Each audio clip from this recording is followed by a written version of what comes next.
আপনি আপনার মৃত্যু সম্পর্কে আগে থেকেই জানতে পারবেন। হ্যাঁ বন্ধুরা, সত্যিই জানা যায়।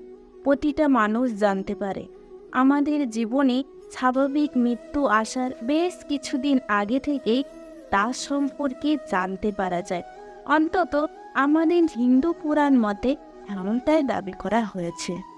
আমাদের হিন্দু শাস্ত্রের মতে মৃত্যুর দেবতা হলেন যমরাজ।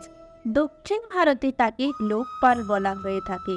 পুরাণ মতে এই পৃথিবীতে তারই সর্বপ্রথম মৃত্যু হয়। তারপর ভগবান শিবের আশীর্বাদে তিনি মৃত্যুর দেবতা হিসেবে খ্যাতি লাভ করেন। হিন্দু শাস্ত্রে বিশ্বাস করা হয় যে মৃত্যুর ঠিক আগে যমদূতেরা পৃথিবীকে বিদায় জানানোর মুখে দাঁড়িয়ে থাকা আত্মাকে নিতে আসে। তারপর জীবদশায় তার কর্মফল অনুসারে তাকে স্বর্গে বা নরকে নিক্ষেপ করেন স্বয়ং যমরাজ। কিন্তু তার আগে যমরাজ প্রত্যেককে 4টে করে চিঠি পাঠান। এই 4টে চিঠি তার পৃথিবী ছাড়া প্রস্তুতি বার্তা হিসেবে পাঠানো হয়। কিন্তু আমরা বেশিরভাগই এই 4টে চিঠিকে চিনতে পারি না। এই বিষয়ে হিন্দু শাস্ত্রে একটি গল্প আছে, আর সেই গল্পের প্রধান চরিত্র যমরাজ ও তার এক ভক্ত অমৃত। প্রাচীনকালে যমুনা নদীর তীরে অমৃত বলে এক ব্যক্তি থাকতেন। তিনি মৃত্যুকে অত্যন্ত ভয় পেতেন। মৃত্যুর দেবতাকে প্রসন্ন করতে প্রতিদিন ভক্তি ভরে যমরাজের পুজো করতেন। তিনি ভেবেছিলেন এইভাবে মৃত্যুকে ঠেকিয়ে রাখা যাবে। তার ভক্তিতে খুশি হয়ে একদিন অমৃতকে দর্শন দেন যমরাজ। তিনি অমৃতকে বলেন, আমি তোমার উদ্দেশ্য জানি, কিন্তু মৃত্যুকে ঠেকিয়ে রাখা সম্ভব নয়। যার জন্মে হয়েছে তার মৃত্যু হবেই, এটাই প্রকৃতির নিয়ম। তবু তোমার ভক্তিতে খুশি হয়ে আমি নিয়ম ভেঙে তোমায় দর্শন দিয়েছি। আমার দর্শন শুধু মৃত মানুষরাই পেয়ে থাকে।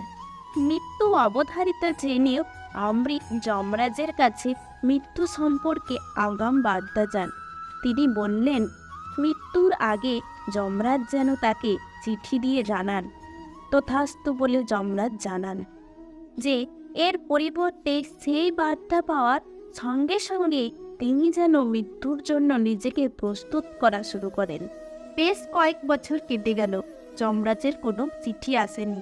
এই ভেবে ভোগ কামে জীবনে নিজেকে ডুবিয়ে দেন অমৃত।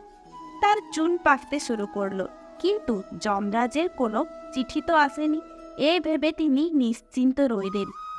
আরও কয়েক বছর পর তার সব দাগ পড়ে গেল, কিন্তু তবুও যমরাজের চিঠি পেলেন না তিনি। জীবন চলল একইভাবে। এরপরে একদিন দৃষ্টিশক্তি হারালেন অমৃত। তবুও যমের চিঠি না পাওয়ার খুশিতে মশগুল তিনি। একসময় চলাফেরার ক্ষমতাও হারালেন। তারপরে একদিন দেখেন যমদূতেরা তাকে নিতে এসেছে। একই কাণ্ড! কোনো চিঠি না পাঠিয়ে তার মৃত্যুর দিন কি করে স্থির করলেন যমরাজ? যমরাজের বিরুদ্ধে প্রতিশ্রুতি ভঙ্গের অভিযোগ করলেন অমৃত। যমরাজ উত্তরে জানালেন, পার্থির আনন্দের মোহ তোমাকে অন্ধ করে দিল, তাই আমার পাঠানো বার্তা তোমার চোখে পড়েনি। তোমার মনে নেই বহু বছর আগে তোমার চুল পেকে যায় সেই আমার পাঠানো প্রথম চিঠি, যে অমৃত প্রস্তুত পাও। এরপর তোমার দাগ পড়ে, সেটি আমার দ্বিতীয় চিঠি। এরপর তোমার দৃষ্টিশক্তি চলে যায়, তা হলো আমার পাঠানো তৃতীয় চিঠি। তখনও তুমি প্রস্তুত হলে না। এরপর তোমার চলাফেরার ক্ষমতা চলে যায়, আমার সেই চিঠিও তোমার চোখে পড়ল না। যমরাজের এই চিঠি আমরা সবাই পাই, কিন্তু অমৃতের মতোই তা আমাদের চোখে পড়ে না।